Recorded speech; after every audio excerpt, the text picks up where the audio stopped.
So, John, let's talk about intent. There were people there that day that were chanting, "Hang Mike Pence," that I know we probably disagree on the 2020 election, and I'll ask you about it. But there were people there that wanted to overthrow a free and fair election. They didn't believe that Mike Pence should have certified the election.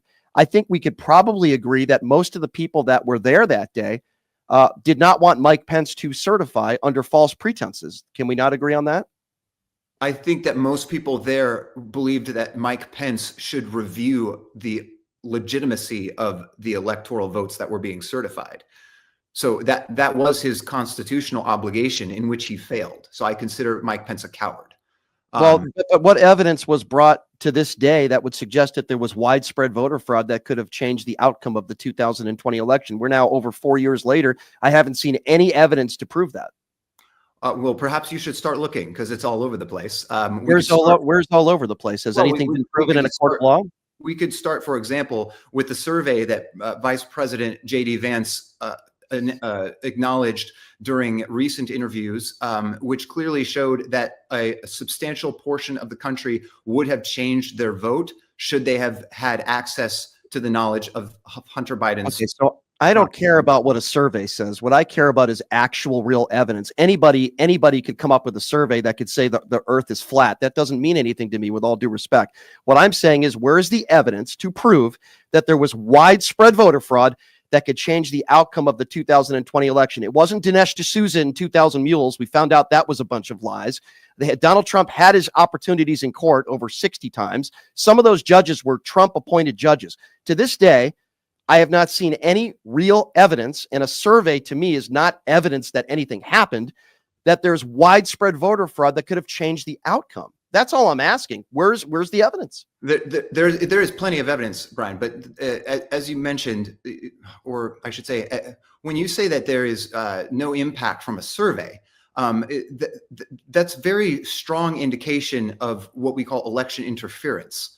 Okay, so the election fraud, election interference, nuances there, but they're both involved in the fact that the 2020 election. But John, if you showed up with a survey to a judge would laugh at you. That's not reason to believe that the election was stolen. That's reason to believe that there's a lot of people in this country, with all due respect, that believe every word that Donald Trump says, because he fails still to admit that he lost in 2020. Why is it in 2016 he said the election?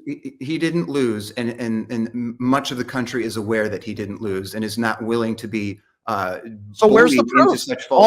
So where's the evidence? All you've told me is that, with all due respect, there's a survey, which I don't care about a survey. Okay, if you gave Republicans, it's compelling. It's compelling evidence that the election was not trustworthy. Okay, so if a lot of people in a survey say something, it must be true. If I asked a lot of MAGA Republicans today, there's plenty of evidence, specific evidence for election fraud.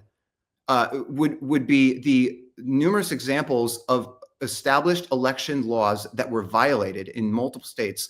Pennsylvania is a specific and very important example. Of course, Pennsylvania alone would have shifted the election to Trump, who should have been certified as the president in 2020.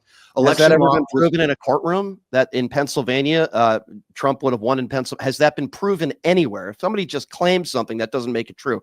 Has that been proven in a court of law that they cheated in Pennsylvania, and if they didn't cheat, Trump would have won? Has that been proven anywhere? It's well established. If you by who? By the public record. Has that been proven in a court of law? Many courts, a judge and a jury decide. Many courts. It's well known and well established that the vast majority of cases brought during that period were not even brought forth on the merits of the arguments. They were denied a hearing, essentially based on standing or other technicalities. Because the judges ruled that there wasn't merit, meaning that there wasn't substantial evidence to bring it into a courtroom. And you're saying that there was, and I'm saying to you, some of these people were Trump-appointed judges.